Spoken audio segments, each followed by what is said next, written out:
להייקינג וטרייקינג ביטוח נסיעות לספורט אווירי? בתור התחלה, הקלד אורס טראבל אינשורנס בסרגל החיפוש ולחץ על הקישור הראשון.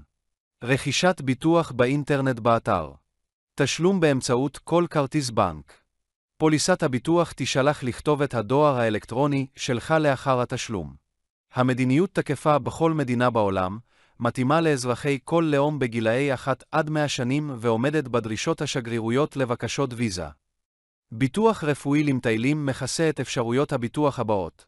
טיפול רפואי, אתה יכול למצוא מידע מפורט יותר ברשימה הנפתחת. שירותי תחבורה רפואית, כבד 19, הוצאות פולחניות, תאונה. כרטיס חזרה, אובדן מזוודות, עיכוב טיסה, אובדן מסמכים, אחריות כלפי צדדים שלישיים, לאחר סיום תקופת הביטוח, סיוע משפטי, תקשורת טלפונית, נסיעה ברכב פרטי. בבלוק זה אנו יכולים לחשב את העלות ולארגן ביטוח נסיעות. אתה צריך לבחור את המדינה שאתה נוסע או ברחבי העולם ולציין את משך הנסיעה שלך, ולאחר מכן לבחור את סכום הביטוח המתאים לך ביותר בדולרים או יורו. אתה יכול גם לבחור את סוג הטיול, כלומר, סטודנט, עבודה, רגוע, פעיל, אקסטרים, ספורט, קרוז. לקבלת מידע מפורט יותר, לחץ על הלחצן שלהלן. אתה יכול גם לבחור ביטוח שנתי, ביטוח עבור אקספאטס, או אם אתה כבר נוסע, הקפד לבחור את האפשרות המתאימה. כדי לקבל הנחה, לחץ על לי קוד פרומו והזן את קוד הפרומו יוטיוב 10. לאחר שהזנת את כל הפרטים, המחיר יחושב באופן אוטומטי ותראה אותו בסרגל הצידי.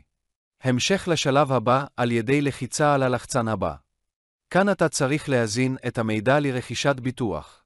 הזן את השם הפרטי ושם המשפחה שלך בתווים לטיניים כפי שהם מופיעים בדרכון שלך, הזן את תאריך הלידה ואת מספר הדרכון שלך. חשוב שכל הפרטים יתאימו לדרכון שלכם. השלב האחרון הוא להזין את מספר הטלפון שלך ואת כתובת הדואר האלקטרוני שבו פוליסת הביטוח תישלח. אם אתם נוסעים לבד, אתם יכולים להמשיך לשלב הבא, אבל אם אתם מטיילים עם מישהו אחר, לחצו על הוסף נושא.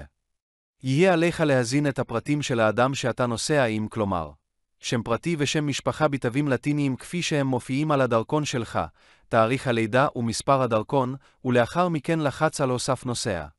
אם הזנת משהו באופן שגוי, באפשרותך לערוך או למחוק את הנוסע. המשך לשלב הבא על ידי לחיצה על כפתור הבא. אנו ממליצים שתכלול ביטוח נוסף בפוליסה שלך, שאותו תוכל לבחור מתוך הרשימה שלהלן. לאחר שתבחר כיסוי נוסף, תראה את השינוי במחיר בסרגל הצידי. אם השלמת את כל השלבים והזנת את כל המידע, לחץ על הלחצן שלם. לאחר המעבר לדף התשלום, הזן את פרטי החיוב או כרטיס האשראי שלך. לאחר שהתשלום הושלם בהצלחה, המדיניות תישלח לכתובת הדואר האלקטרוני שלך. אם הדואר האלקטרוני אינו מופיע בתיבת הדואר הנכנס שלך, בדוק את תיקיית הספאם שלך. אתה יכול לבדוק את התוקף של המדיניות על ידי סריקת קוד QR. מזל טוב! רכשת בהצלחה ביטוח נסיעות.